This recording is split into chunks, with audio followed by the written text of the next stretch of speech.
Hello everyone, welcome to another episode of TCG Talk, back today with another video and another Katsu oriented video. I've been recently really loving the Ninja and Katsu oriented content I've been doing, so I'm going to keep going with that. And today we're going to be going, just like the title says, over what blues should you be running and kind of different ways to look at blues and blue packages in Katsu.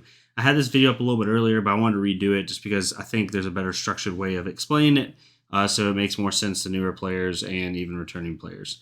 Before we get in the video, again, as I normally don't do long intros, I just really quickly want to say thank y'all so much for the support, good and bad, critiquing and praising, whatever it is and whatever you may be commenting on. I really appreciate it. The channel has been exploding the last 2 or 3 weeks. Normally we average like 20 subs a week, which is great, amazing.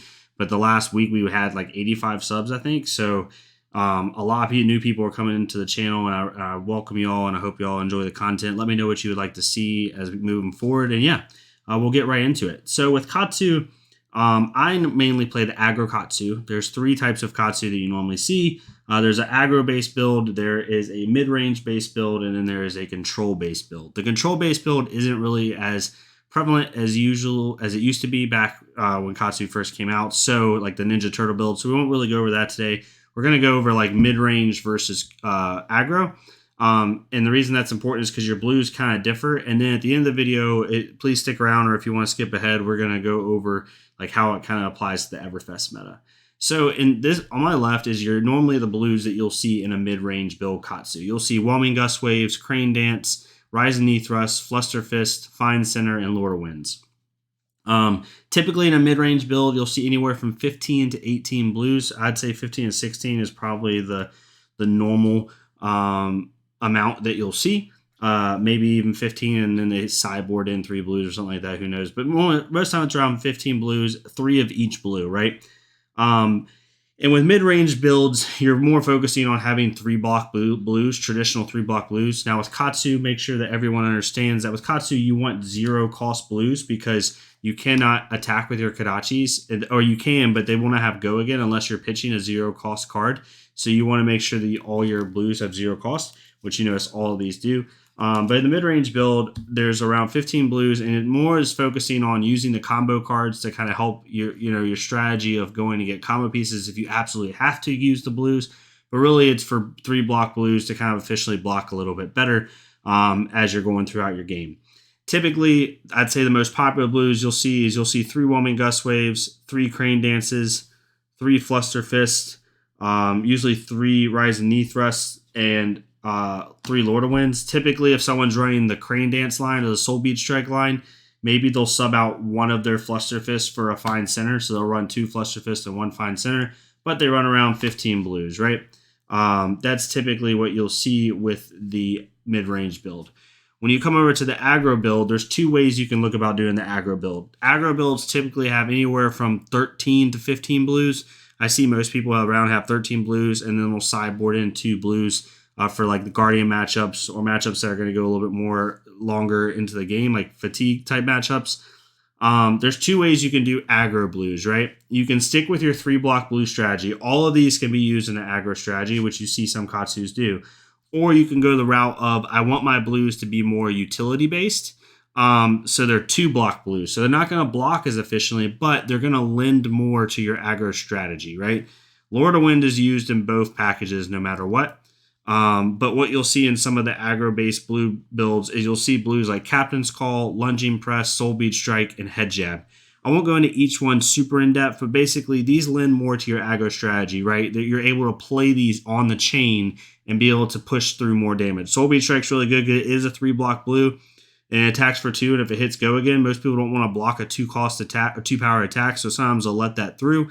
It's just a way to present more damage and continue your chain. Head Jab's really good because no one wants to block a 1-power attack, and you can use this to basically get a free Katsu trigger.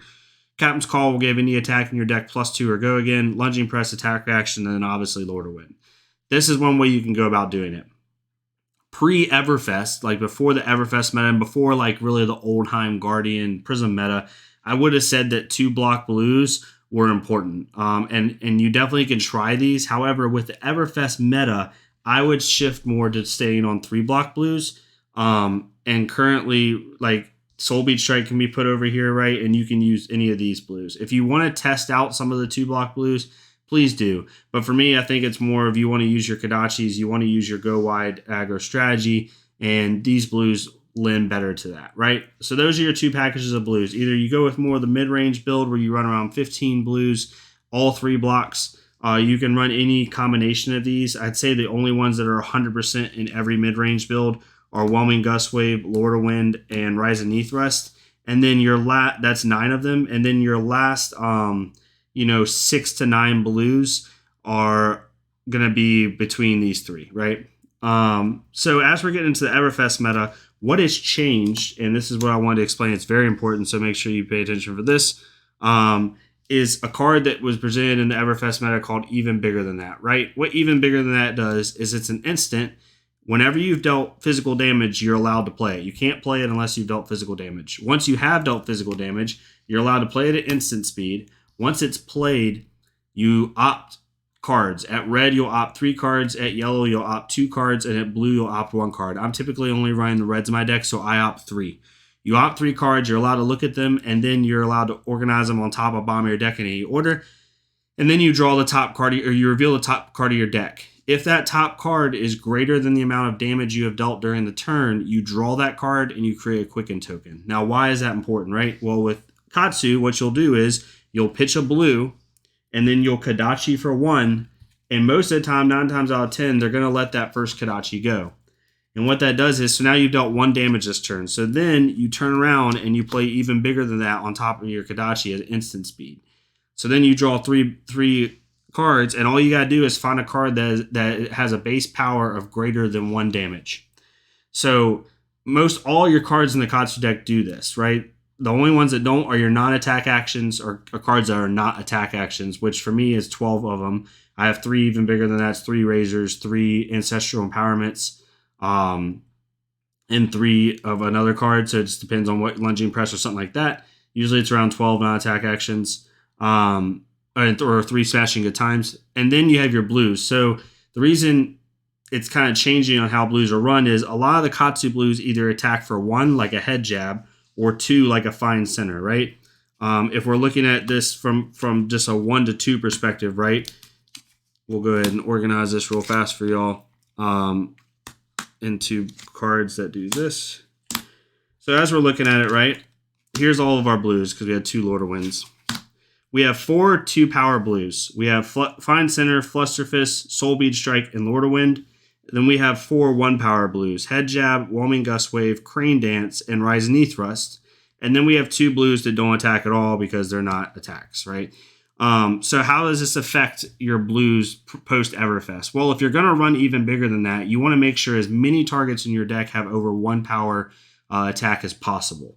So it's going to lend you more to using these blues, which really hurts your ability to use Captain's Call and Lunging Press, because if you're already using like Smashing Good Time or Nimblism, you're already using Ancestral Empowerment, you're already using Razor Reflex, and then you use Smashing Good Time, that's 12 targets in your deck that could whiff. Then if you add these 2, a full play set of these 2 blues, that's 15, 18 cards in your deck that can whiff. So almost a third of your deck now can whiff on Even Bigger Than That. You want to try to minimize that whiff because Even Bigger Than That is a huge component of Katsu now, in my opinion, and it's going to really lend well to doing what you want to do with your aggro strategy. On that note, too, with the 1-power blues, if you draw 2 of these and like a Razor Reflex, you can't draw that card because it only attacks for 1. It can't equal to the damage you've dealt. It has to be greater than the damage you've dealt. So because of that, I'm really focusing on 2-power blues and how that affects the Everfest meta, right? So my blues right now that I would focus on if I were you are these blues. You can run any combination of these. The only 1-power blue I keep in the deck is Whelming Gust Wave, and that's because the McGinty line, right? Playing a blue Whelming Gust Wave isn't ideal, but if I have a Surging Strike and blue Whelming Gust Wave in hand, I can Pop Heart and Cross Strap, play Surging Strike, and if that hits, I can go get McGinty and try to play out the full McGinty line. Even though Whelming Gust Wave is only 2 off of the combo of Surging Strike at blue and go again, it's still something you want in your deck. So these are the 5 that I would run post Everfest. You want to try to include the 2-power attacks. On top of that, I would try to include the 3 blocks. The 2-block strategy is really useful. It can work, but a lot of the 2 blocks that you have, either are going to be misses for even bigger than that, or they're just not going to block efficiently. And I know Aggro Katsu doesn't like to block. However, in this meta, there's a lot going on right now with on-hit effects, a lot of Bravo, a lot of Prism, and the difference between a full 2-block hand and a full 3-block hand is 8 and 12. Think about that. A Crippling Crush, if it's not dominated with the new Bravo, you can fully block it out. Because the thing with a Crippling Crush is you can't chop block it because you discard 2 cards. If you block 6 and keep 2 cards in the hand, they're both going to go away. If you just let it go, then you just dealt. He's dealt you 11 damage. You still have to discard 2 cards, right? So you're going to most likely block it out on the new Bravo if he doesn't dominate it. And having all 3 blocks allows you to fully block out the attack. It's not ideal, obviously, but it's something you got to keep in mind. So I would really focus on the 3-block blues. But yeah, overall, for blues you should run, if you're running a mid-range strategy, I would really tend to go with these 5 blues. Or even an aggro strategy. These are your 5 most ideal blues: Soul Bead Strike, Fluster Fist, Lord of Wind, Whelming Gustwave, and Find Center. Find Center is better if you have the Soul Bead Strike line in. You can put in 1 Crane Dance to make Find Center good, but even if you don't have the full Soul Bead Strike line in, you still want to run Find Center because it's a 2-power blue that can, even bigger than that, can grab, and it blocks for 3, so it's more popular. If you're going to take out anything on these, the only thing I would really maybe possibly switch it out for is Rising Knee Thrust, because it can help with your leg tap line. Other than that, right, you want to try to keep as many 2-power and higher attacks in your deck as possible for even bigger than that to hit on, and so that way you can keep going with your strategy. Other blues you'll see that are used more that I didn't mention. Blue Flick Flack is one. Really, you're only going to use that in the control build. Blue Flick Flack is just not that good. It only blocks for 2. Yes, it buffs your next combo card attack, but again, really, it's only used in the control build when you're blocking in that fashion. Rushing River is another one.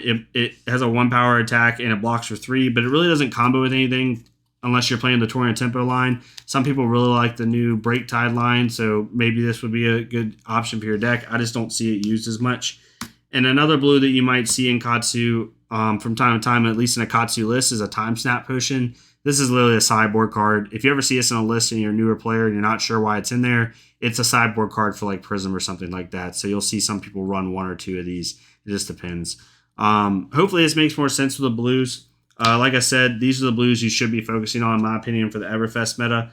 If you want to do a full aggro strategy and just not worry about missing with even bigger than that, then I would maybe focus on this set of blues where you have Lord of Wind, Captain's Call, Lunging Press, and Head Jab, and then maybe you run like 1 other blue, maybe Soul Bead Strike as well.